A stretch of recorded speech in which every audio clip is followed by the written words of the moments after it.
Hi there. Before I get started recording my latest RowAlong workout, I wanted to go through a couple of stroke technique hacks, everything's a hack nowadays, that you might be able to use, especially if you're on your own and you're trying to look at these little refinements of your technique, okay?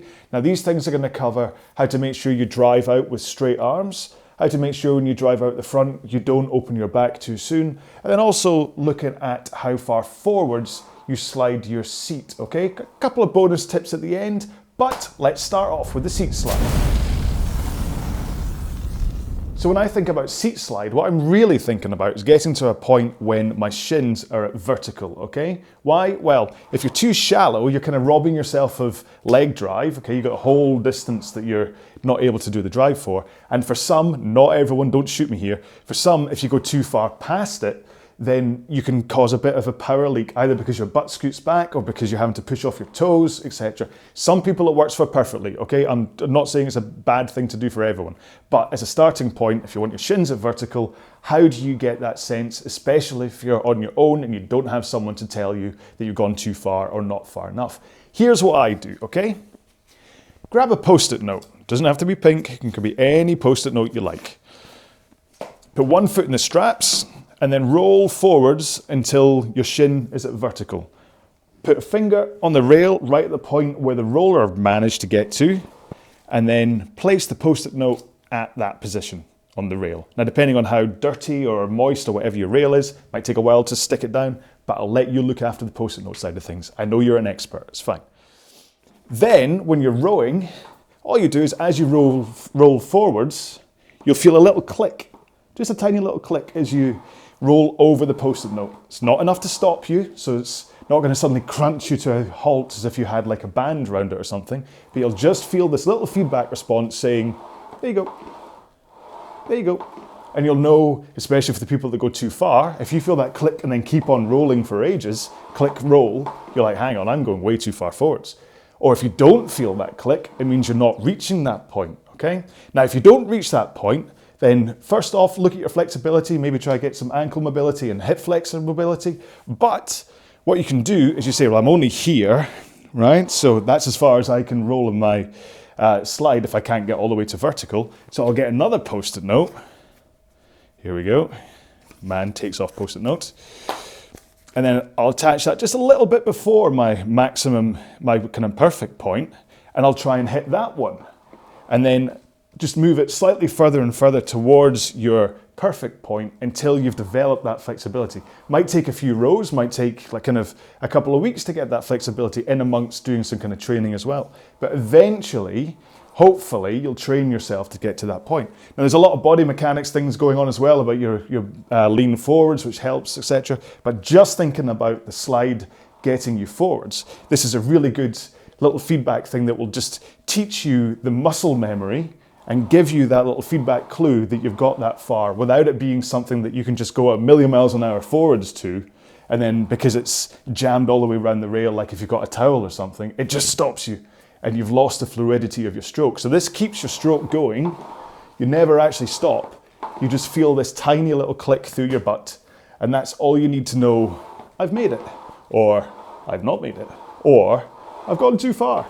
Okay, so that is a great tip for just if you're on your own, for gauging if you've managed to get far enough on your slide to get your shins to vertical. Okay, next up, how do you make sure you drive out with straight arms? Okay, so one thing you often see with rowers is that they're all about the upper body. They pull way too soon, okay? So they get into the drive, the elbows bend, then they drive, and then they have like half an arm finish at the end, rather than having the full arm extension at the back of the stroke. Ideally, what I'd say to do is drive out with straight arms, swing the back, and then pull in. So you're not robbing yourself of stroke power by bending your arms too early at the front of the stroke. So what's the best way to try and practice whether you're driving out with straight arms or not? A balloon, okay? Gaffer tape just to make it a little bit heavier. Get the balloon, wedge it into into your elbow pit, is that what we call it? And then into the other one, and then squeeze it together with your arms. Okay, so it stays in place. Pick up the handle and drive. Okay? Now if you've got straight arms and you're squeezing the balloon in your arms, then it just stays in place. The moment that you grab too early on the stroke, you drop your balloon, okay? It really is that simple. Just get your balloon, wedge it between, it could be any, well, I say any size. Get one that kind of feels, it would be better if it was slightly bigger than the distance between your arms when you're on the handle, so then you can get that little squeeze to keep it in place. So squeeze it together to keep it in place, drive from the front, nice straight arms, and it just stays in place, okay? Now obviously you don't finish the stroke, because if you finish the stroke, you drop your balloon. But just with your arms, it's nice and straight, drive out from the front. And like I say, if you grab too early with your arms, you drop the balloon, okay? So that is how to make sure you drive with straight arms from the front of the machine. Next up, how do you make sure to maintain that forward lean as you do the drive at the same time? Now, one of the most common things that you'll see for rowers, and one of the things that most people will point out when someone asks for technique advice, is people that break their back too soon as they go through the drive, okay? So they come into the front with great intentions, leaning into a 1 o'clock position, but then as they start the drive, the back breaks, and then they get to the back of the stroke. So the great intentions, but then, whoi! They kind of take the entire power of the machine in the lower back as they go backwards. Head comes up and it's a massive power leak, okay? Rather than staying forwards, drive, and then come in. Lean forwards, drive, swing, and then in. Listen, I'm not saying I'm perfect at it. I'm just saying this is something that you see lots of folks, including me, do, is that kind of early back break. So how do you try to keep that forward lean with great intentions through the stroke before rocking back and making sure the power comes up through your back before you swing backwards? Now, this tip I picked up from the folks of You Can Row 2, right?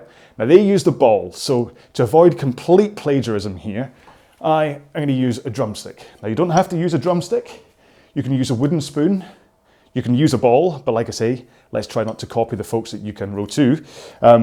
But what works with these, with a drumstick or a wooden spoon, is because they're top heavy, they'll fall in this example. So here's what you do. We'll go for the drumstick, okay? Get the drumstick, so nice and straight out the back, place the drumstick or the wooden spoon or whatever in the crook between your hips and your hip flexor, and then lean into your forward lean position. Okay, so this is me at my 1 o'clock at the front of the machine. Now when I move back, the drumstick falls, okay? And it's as simple as that. It's the same with the You Can Row 2 folks. They had a ball, it just fell off their hips. So put my drumstick in the hinge there, lean back too early, and then it's a stick drop. So in the rowing position, come to the front of the machine and just pick up the catch at the front of the machine. Just that drive, back and forwards, keeping that forward lean position. Right at that point when you're putting the power into the machine with a good powerful posture at the front. Okay, and my little drumstick still poking out my side. But if I were to break my back too early, oh no, I've missed the drum beat, okay? And it's the same, like I say, same would happen with a wooden spoon, it falls, same would happen with a ball, it'll roll off, but the ball will roll off into the distance. At least for me, my drumstick's down on the floor, and I can pick it up again, okay? Okay, so my 2 extra tips at the end. First one, why do I row in socks? It's, well, 2 things to be honest. The first one from an actual technique point of view is about connection with the foot plates. I find that in socks, as I come up to the front and then get those heels down, I feel that I'm able to connect a lot nicer. I'm able to drive the power through. I've still got a nasty butt scoot that goes on, it doesn't fix that. But I can get the power straight into the machine. If I'm in socks, I feel completely connected. It also stops, I have a bit of a strange splay out of my feet if I'm in shoes. But the main reason, to be honest, is that when I travel around the place, if I'm flying to, well, Boston when the championships were there, or down to Devon for the Devon Indoors, or England or whatever, I don't have to take a pair of shoes with me. I don't have to take an extra, these are my rowing shoes. It means that at lunchtime, if I'm at work and I want to go to the gym for a row, I can just go to the gym, take off my shoes, and I'm fine. I don't need my rowing shoes in order to be able to have a decent session, and I wouldn't blame it on, I was wearing my Nikes instead of my Adidas Power Lifts. Okay, so that's the 2 reasons why I'm in socks. Connection, and I'm too cheap to fly with an extra pair of shoes in my bag, okay? Tip number 2, right? This one's a bit more applicable to your stroke. It's about posture, right? You talk about people tucking the hips under their back and rounding their back, etc. So you don't want to be coming into the front of the machine like that. You want to be on your sit bones at the front rather than all tucked under, right? So posture is important. The difference between your hips tucked under and all slumped and then being up on your sit bones is all about being able to get that power up through the back. Because remember, as you drive from the front of the machine, you want to feel the power from your legs surge up through your body, through your nice relaxed straight arms, into the handle, into the flywheel. You create a surge, a blue fireball of power as you drive out from the front and it travels up. If you are got your hips tucked underneath you and you drive out from the front like that, you take all the power in your lower back and up into your kind of slumped shoulders, and you don't really get a fireball. You get a little, like, remember Godzuki from the 1980s? It's like you don't really get that power. So if you get the posture forwards and you get a good drive from the front with all the other little tips that I've just given you about your seat slide and straight arms and all that kind of stuff, then you're going to get your blue fireball and you're going to get all that power into the machine, right? What's a good way to think about the posture? Because sometimes, I mean, obviously you're thinking tucked in, what, right, shoulders forwards? Imagine you're sitting on a carrot, okay? I don't know where I picked this one up from, so again, apologies if this is plagiarism from someone else. I heard it somewhere, but imagine you've got a carrot stuck up your jacksie, right? Imagine, don't actually do it, right? And you don't want to snap the carrot.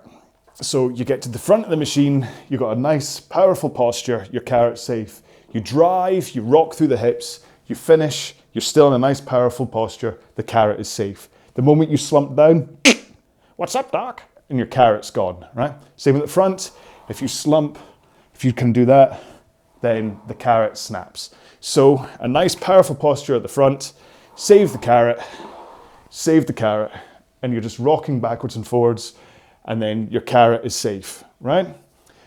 Of course, what you do with the carrot afterwards, well, I'd bin it if I were you, but yeah, like I say, don't stick a carrot up your jacksie. Just imagine that's what's keeping you nice and powerful. So you're not bolt upright, you're not kind of like a piece of wood, you're nice and just powerful. Everything's getting ready to go. Nice braced core at the front of the machine, braced core at the finish, protect your carrot. In fact, through my RowAlong.com website, I sell a t-shirt, an orange t-shirt with a wee carrot at the back that says, don't snap the carrot.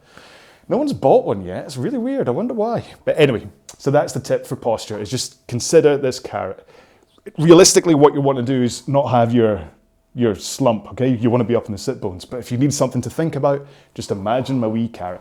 So there we go, so there's 3 tips, one on seat slide, one on straight arms, one on making sure you don't break your back too early, and then 2 little things about why I'm in socks and what to do with an imaginary carrot.